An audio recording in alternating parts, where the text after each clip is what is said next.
వంశీ అడుగుతున్నారు, is it good to invest in pharma and health care funds now? Okay, దీనికి నేను overly answer చేసే కన్నా కూడా మీకు ఒక డేటా చూపిస్తాను, మిగిలిన వ్యూవర్స్ కి చూడండి, సో దట్ మీకు ఆపర్చునిటీ ఏంటి ఉన్నది అండ్ ఎలా ఉన్నది అండ్ ఏ కంపెనీస్ లో ఆపర్చునిటీ ఓపెన్ అవుతుంది అన్నది మీకు ఒక క్లారిటీ అయితే వస్తుంది. 2030 కల్లా యాన్యువల్లీ $300 బిలియన్ వర్త్ సేల్స్ ఉన్నాయి. ఏవైతే డ్రగ్స్ ఉన్నాయో వాటి పేటెంట్ ఎక్స్పైర్ అయితే ఉన్నది. దీనివల్ల జనరిక్ అండ్ బయోసిమిలర్ మార్కెట్ కి ఈ ఆపర్చునిటీ అయితే ఓపెన్ ఉన్నది. ఇది ఇండియా గురించి మాత్రం మాట్లాడేది, గ్లోబల్లీ ఈ ఆపర్చునిటీ అయితే ఓపెన్ ఉన్నది. ఇందులోని $150 బిలియన్ వర్త్ యాన్యువల్ సేల్స్ ఉన్న డ్రగ్స్ యొక్క పేటెంట్ ఎక్స్పైరీ 2027 కల్లా జరగనున్నది. వీటిలో మనం మేజర్ గా మాట్లాడుకుంటే ఆల్రెడీ మనకు తెలుసు సెమాగ్లూటేడ్ ఒబిసిటీ రిలేటెడ్ డ్రగ్ ఏదైతే ఉన్నదో దాని పేటెంట్ 2026 లో ఎక్స్పైర్ అయిపోయింది. దాని తర్వాత ఇమీడియట్లీ మన ఇండియన్ ఫార్మా కంపెనీస్ ఫటాఫట్ లాంచ్ చేయడం అయితే మనం చూసాం కదా, చాలా తక్కువ ప్రైజులకే. సో కమింగ్ డేస్ లో దీని రిలేటెడ్ సేల్స్ అనేవి మన ఇండియన్ ఫార్మా కంపెనీస్ ఏవైతే ఉంటాయి ఇవి చూడండి. ఈ సెమాగ్లూటేడ్ ఒక యాన్యువల్ సేల్స్ మనం చూసినట్టు $17 బిలియన్ వర్త్ సేల్స్ అయితే ఉన్నాయి. అండ్ నెక్స్ట్ 2027 లో చూడండి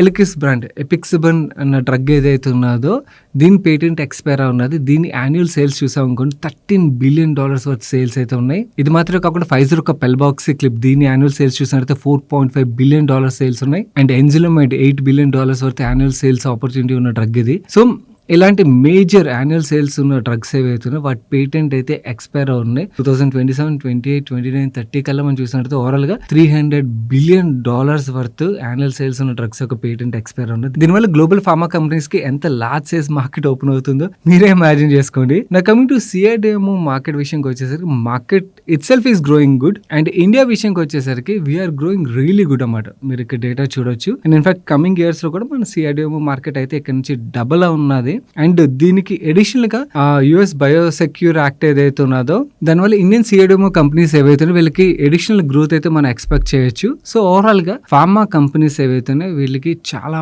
మ్యాసివ్ అంటే వాళ్ళ రెగ్యులర్ గ్రోత్ ఏదైతే దానికి తోడు ఈ పేటెంట్ ఎక్స్పైరీ ఆపర్చునిటీ ఏదైతే ఉందో which is a massive opportunity open అవుతుంది. ఆల్రెడీ 2026 లో ఓపెన్ అయింది ఒక డ్రగ్ ద్వారా. కమింగ్ ఇయర్స్ లో ఇందాక చెప్పిన ఒక్కొక్క డ్రగ్ ఎక్స్పైర్ అవుతుండడు అండ్ ఆ డ్రగ్ రిలేటెడ్ గా జనరిక్ వర్షన్స్ లాంచ్ అవడం మీరు వింటారు. దీనివల్ల ఇండియన్ ఫార్మా కంపెనీస్ కి అయితే మ్యాసివ్ గ్రోత్ ఆపర్చునిటీ ఉన్నది. So now you decide pharma companies లో ఇన్వెస్ట్ చేయాలా వద్దా అన్నది. సో నవ్వు ఫార్మా కంపెనీస్ విషయంకి వచ్చేసరికి ఒకే ఒకటి నేను చెప్తాను, అసలు ఈ ఫార్మా కంపెనీస్ ని అనలైజ్ చేయడం ఎప్పటికప్పుడు ట్రాక్ చేయడం అనేది అందరి వల్ల అయ్యే పని కాదు, విచ్ ఇస్ వెరీ టఫ్. ఎవరైతే యాక్టివ్గా అనలైజ్ చేయగలుగుతారు, అండర్స్టాండ్ చేసుకోగలుగుతారు, వాళ్ళకి డైరెక్ట్ స్టాక్స్ ద్వారా ప్లే చేయడం వుడ్ బి బెటర్ అవుతుంది.